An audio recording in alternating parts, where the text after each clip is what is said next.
എൻ്റെ പേര് ഹെസക്കിയ. ക്ലിയറായി പറഞ്ഞാൽ ഹെസക്കിയ രാജാവ്. എൻ്റെ അപ്പൻ അഹാസ് ഉണ്ടല്ലോ, അപ്പനായോണ്ട് പറയില്ലട്ടാ. പുള്ളി അല്പം തലതിരിഞ്ഞ സെറ്റപ്പാണ്. ആ മനുഷ്യൻ പള്ളിയൊക്കെ അടച്ച് പൂട്ടി സീല് വെച്ച് അവിടെ മൊത്തം വിഗ്രഹങ്ങൾ കുത്തി നിറച്ചു. അതുകൊണ്ട് ഞാൻ രാജാവായപ്പോൾ ആദ്യം ചെയ്തത് എന്താണെന്നറിയോ?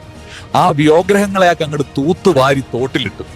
16 ദിവസം കൊണ്ട് നമ്മുടെ സ്റ്റേറ്റ് ക്ലീൻ.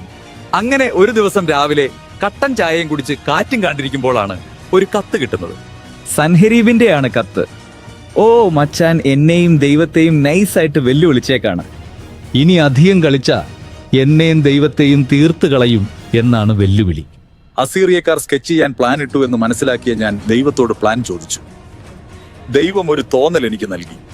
അസീറിയക്കാർ വന്ന് ഡാം അടച്ച വെള്ളം കിട്ടാണ്ടേ ചത്തൊടുങ്ങുമെന്ന്. I immediately call the workers. മക്കളെ, അങ്ങോട്ട് വെട്ടിക്കോ. ഞങ്ങൾ കല്ല് വെട്ടിക്കീറി ഒരു തുരങ്കം ഉണ്ടാക്കി പുഴയിലെ വെള്ളം അങ്ങോട്ട് തിരിച്ചിട്ടു. അവർക്ക് 8ന്റെ പണി കിട്ടി. പടയോട്ടത്തിനായി വന്ന അവർക്ക് തുള്ളി വെള്ളം കുടിക്കാൻ കിട്ടിയില്ല. സൻഹരീബ് പുറത്തുനിന്ന് കുറെ ചീത്ത വിളിച്ചു, ഭീഷണിപ്പെടുത്തി.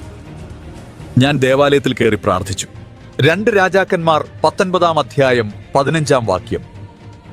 ഇസ്രായേലിന്റെ ദൈവമായ കർത്താവേ, കെരൂബുകളുടെ മുകളിൽ സിംഹാസനസ്ഥനായിരിക്കുന്ന അവിടുന്നാണ് ദൈവം.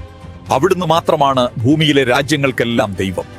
അന്ന് രാത്രി ഒരു സംഭവം നടന്നു മക്കളെ. അസീറിയക്കാര് വലിയ ഷോ ഇറക്കി കിടന്നുറങ്ങിയതാ. ദൈവം ഒരു മാലാഹിയെ വിട്ട് എല്ലാവരെയും തീർത്തു കളഞ്ഞു. സൻഹരീബ് മാത്രം ബാക്കി. അവൻ നൈസായിട്ട് വണ്ടി വിട്ടു.